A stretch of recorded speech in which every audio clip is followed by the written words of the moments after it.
এই যে প্রতিবিম্বটা এই জায়গায় উৎপন্ন হবে, এইটার হাইটটা কত দূর, মানে দৈর্ঘ্যটা কত, উচ্চতাটা কত দূর, সেটাই চাইছে, এটাই চাইছে। তো এটার জন্য আমরা সূত্র তো শিখলাম একটু আগে, যে আমরা জানি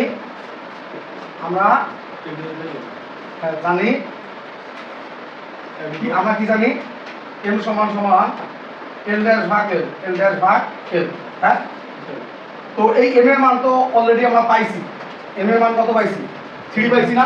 একটু আগে যে ম্যাথটা করাইলাম, m এর মান কত পাইছিলাম? গ থেকে যে m এর মানটা পাইছিলাম, m এর মানটা 3 পাইছিলাম। এখানে রৈখিক বিভেদর মান 3 পাইছিলাম। আর এইটার মান আমাদের জানা নাই, আর এইটার মান আমাদের যে 2.5 দেওয়া আছে।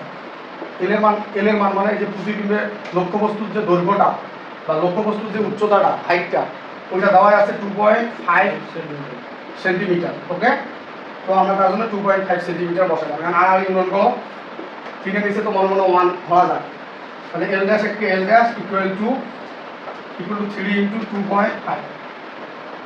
তাহলে 3 ইন্টু 2.5 কত হয়? 3 কোনো 6, 3 এর অর্ধেক দেয় 7.5। দেখো তো এত সেন্টিমিটার, এটা